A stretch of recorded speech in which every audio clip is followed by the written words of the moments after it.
કે ખજૂરભાઈ જો ચૂંટણી લડે તો એમના જીતવાના ચાન્સ કેટલા છે। તાજેતરની અંદર રાજકોટના એક કાર્યક્રમની અંદર ખજૂરભાઈએ ચૂંટણી વિશે વાત કરી અને યુવાનોને હાકલ કરી કે ભણેલા ગણેલા યુવાનોએ ચૂંટણીમાં ઝંપલાવવું જોઈએ અને પોતે પણ ચૂંટણી લડવા માંગે છે એની વાત કરી। ત્યારે સવાલ એ ઊભો થાય છે કે ખજૂરભાઈ જો ચૂંટણી લડે તો એમના જીતવાના ચાન્સ કેટલા છે। તો એના વિશે હું તમારી સાથે વાત કરીશ। મારું નામ રાજેશ શાહ છે અને તમે જોઈ રહ્યા છો ગુજરાતના સૌથી મોટા ડિજિટલ ન્યૂઝ પ્લેટફોર્મ ખબરછે.com। કોમેડિયન, યુટ્યુબર, સમાજસેવક, બિઝનેસમેન, કેટલી બધી ઉપાધિ।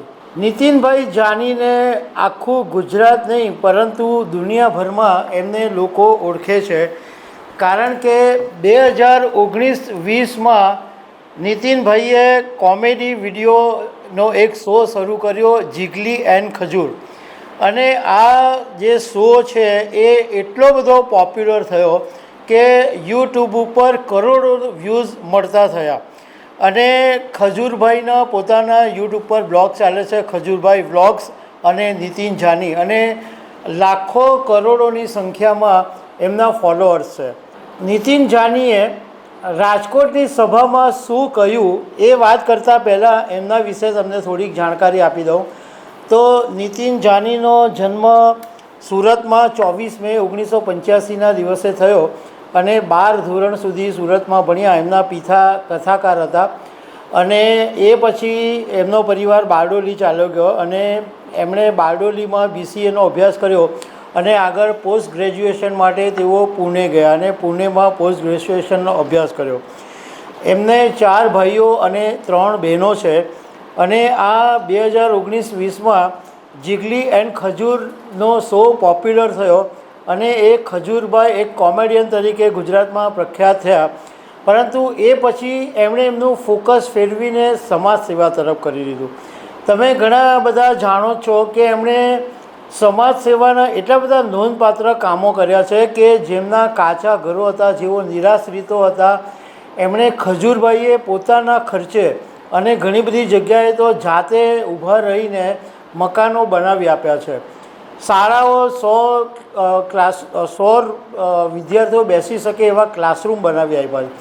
મતલબમાં એમણે લોકોની એટલી બધી સેવા કરી છે કે જે લોકોને ઘર વિશે વિચારતા નહોતા એમને ઘર બનાવી આપ્યા, એટલે એમને આશ્રય આપ્યો, તો એને કારણે ખજૂરભાઈની પોપ્યુલારિટી વધી ગઈ। એ પછી બિઝનેસમાં પણ આવ્યા અને એમણે તાજેતરની અંદર તેલનો બિઝનેસ પણ શરૂ કર્યો। કહેવાનો મતલબ એમ છે કે રાજકોટની અંદર ખજૂરભાઈએ જે વાત કરી કે ભણેલા લોકો રાજકારણમાં આવે અને યુવાનો કોઈ પણ પાર્ટીમાંથી ચૂંટણી લડે અને વટથી ચૂંટણી લડે। એમણે સાથે સાથે એમ પણ કીધું કે જો તમારી દયા હશે તો હું પણ ચૂંટણીમાં ઊભો રહેવાનો છું। એટલે આગામી વિધાનસભા 2027ની ચૂંટણી ખજૂરભાઈ લડે એવા એમણે સંકેત આપી દીધા છે। હવે સવાલ એ ઊભો થાય કે જો ખજૂરભાઈ ચૂંટણીમાં ઊભા રહે તો ચૂંટણી જીતી શકે ખરા? તો વાત એમની એક તો પોતે બહુ જ પોપ્યુલર છે અને સમાજ સેવા તરફ વળી ગયા છે, એટલે એમની જે એક ઇમેજ છે એ બહુ જ સારી બની ગઈ છે અને પોતે કોમેડિયન છે, પોપ્યુલર છે, સોશિયલ મીડિયામાંથી બહુ જ સારી એવી આવક મેળવે છે। મતલબ કે એમની પાસે સારા એવા પૈસા છે, ઓઇલનો બિઝનેસ શરૂ કર્યો છે એટલે એમને પૈસાની ખોટ નથી અને એક ઉમેદવાર તરીકે યોગ્ય છે। હવે ખજૂરભાઈએ અત્યારે તો ફોડ નથી પાડ્યો કે કઈ પાર્ટીમાંથી જોડાવાના છે, અપક્ષ લડવાના છે, શું છે, એ બધી બાબતની કોઈ ક્લેરિટી સામે નથી આવી, પરંતુ એક વાત નક્કી છે કે જો ખજૂરભાઈ ચૂંટણીમાં ઊભા રહે તો કમસે કમ એમને લોકો જોવા માટે ભીડ તો જબરજસ્ત એકઠી થાય। અત્યારે પણ ખજૂરભાઈ કોઈ કાર્યક્રમમાં જાય અને કોઈ શોરૂમના ઉદ્ઘાટન કરવા માટે જાય તો હજારોની સંખ્યામાં ખજૂરભાઈને જોવા માટે ભીડ ઉમટે છે। તો ચૂંટણી લડે તો એમની સભામાં ભીડ તો ચોક્કસ જ ઊભી થાય। હવે કઈ પાર્ટીમાંથી લડે એ મહત્ત્વનું છે। જો કોઈ સંજોગોની અંદર ખજૂરભાઈ ભાજપમાંથી લડે તો એમના જીતવાના જે ચાન્સીસ છે એ ખાસ્સા એવા વધી જાય.